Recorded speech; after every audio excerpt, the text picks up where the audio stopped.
Ano nga ba ang inireklamo ng mga pinunong saserdote at yung mga tao na sila yung pinuno ng sambayanang Hudyo?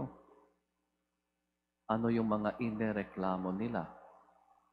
Ang ating Panginoon ay nandoon sa presinto ng templo, hindi sa loob ng templo, kumbaga ay nasa compound, sa loob ng compound ng templo.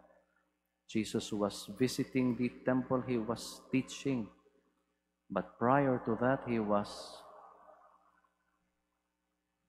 removing the merchandise, the businessmen who were selling their wares inside the temple precinct.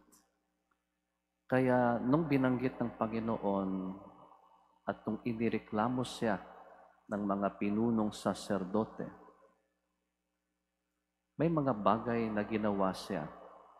At ano yon? Una sa lahat, yung binanggit nating pagpapatalsik sa mga nangangalakal. Ikalawa, yung mga himalang pagpapagaling, miraculous cures. Ikatlo, yung pagpupugay ng mga tao. People were saluting, as it were, Jesus. At ikaapat, yung pangangaral ng Panginoon na sa pagdinig ng mga tao ay bago o panibago. Revolutionary teaching. These were the things Jesus did. Ito yung mga inireklamo ng mga pinunong saserdote.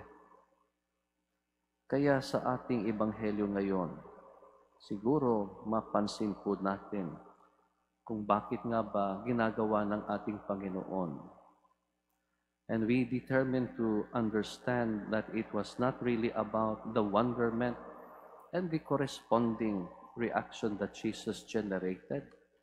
And the reason for that is because his speeches and his actions were said to be revolutionary, bago. So the question boils down to the source of what he was doing, what he was teaching. Saan nga ba ang bukal ng lahat ng ginagawa ng Panginoon? Kaya, yung inireklamo ng mga pinunong saserdote ay simple lamang. Meron ka bang maipakitang permit na pwede mong gawin ito? Meron ka bang maipakitang application letter?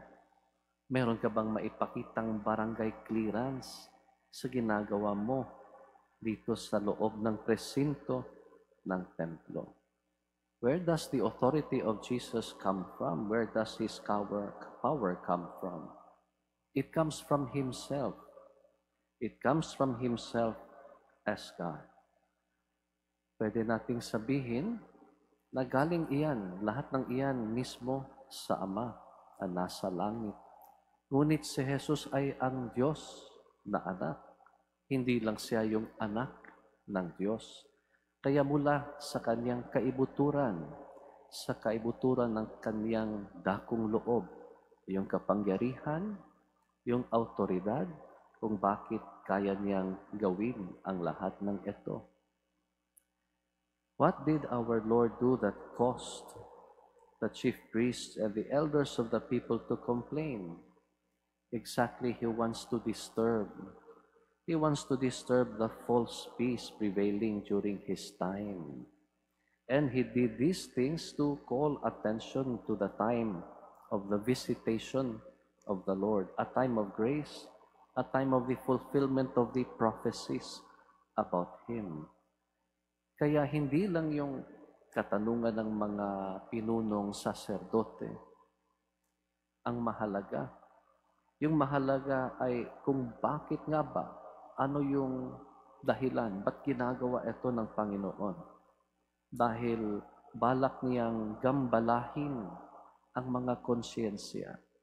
Balak niyang gambalahin ang mga puso. balak niyang gambalahin ang mga kaluluwa ng tao upang sa ganoon ay gumagawa ng mga gawain, kilos na nagpapabago sa buhay. At sa ganoon ay talagang masabi natin na may pagbabago sa sarili ng tao. It is a challenge to be better today than yesterday. But it is more of a challenge to be better tomorrow than today, because we want to see a better version of ourselves. So Jesus did all these things to disturb us, to disturb our consciences, to disturb our hearts, to disturb our very soul, so that we would make life-changing choices. Life-changing choices. Tayo ay nasa ikalawang bahagi ng panahon ng pagsapit ng Panginoon. We are almost at the second part of the Advent season. It is a time of waiting, vigilant expectation. At dito, sa panahong ito, hindi lang tayo nag-aabang.